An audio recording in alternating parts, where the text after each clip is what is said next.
Good afternoon. I'm here speaking with Kat. I am FXP's in-house nutritionist. My name is Eleni Blumenfeld, and we're just kind of having a heart-to-heart talking about some of the things that we have changed in our lives, some of our small little personal journeys. I'm sure you each have maybe one little thing that you want to change about yourselves.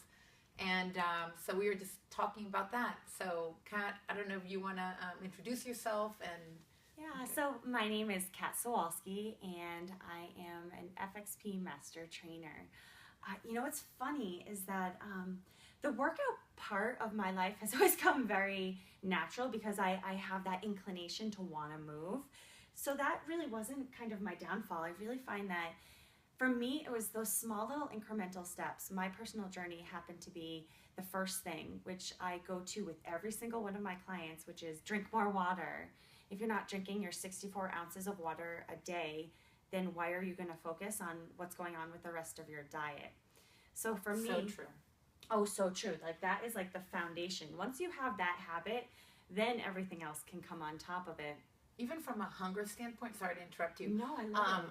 When you drink water, it fills you up. Some people say, I'm so hungry throughout the day. And I always say to my clients, have you tried drinking water? Because it is such an amazing little trick. You add water into your diet, and all of a sudden you start feeling fuller, and it is magical. So it's magical. You have it increases your attention, your awareness. It helps your hair, your skin, and we're in Boston right now, so I always have to keep chugging that, especially as we're coming out of a really brutal winter. It's been such a long winter. Such a long winter.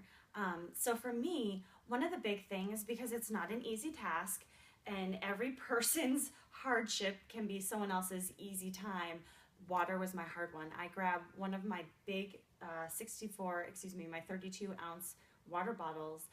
I only have to fill it up twice, so I never have to focus on, is that my fifth small water bottle? No, right. Just two. Easy. That's a really great tip. If you have a water bottle that is quite large, it takes the thinking behind how much water you're having. You fill it up twice a day. It's such an easy way to go about drinking water. Exactly. And my other little small tip for it, for my own personal sanity, and so I wasn't peeing all night long, especially after going to bed, I make sure that one of the water bottles is done by noon.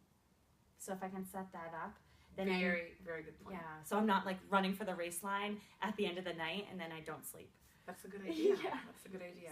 So tell me about your journey. So it's funny that you said talk about sleep, because especially with the brutal winter that we've had, a lot of us are busy, and one of the things that I find hard sometimes is if I don't work out really early in the morning, I cannot get my workout in. So one of the things that I told myself last year is I need to figure out a way to work out really early in the morning. I have all the equipment I need in my basement, or sometimes when I feel like going out to a gym or going to try a class, I leave my house and I go to a class. So how did I go about doing that? I decided that I need to go to bed earlier. It's hard sometimes because you put the kids to bed and then you need your alone time. But I said to myself, okay, if I'm asleep by 11 o'clock at night, it'll be much easier to get up at 6 a.m. You get those 7 hours in. Yes. And even in the morning, I try to put my alarm so I get one snooze. It kind of gives me those few minutes to meditate, kind of wake myself up. And I go and I wash my face. And the thing that I always tell myself in the morning, it's a little conversation I have in my head, is I will feel so much better having gotten up early to go do my workout than having slept that extra hour. That hour will just carry me throughout the day. I got all the energy I needed from the workout.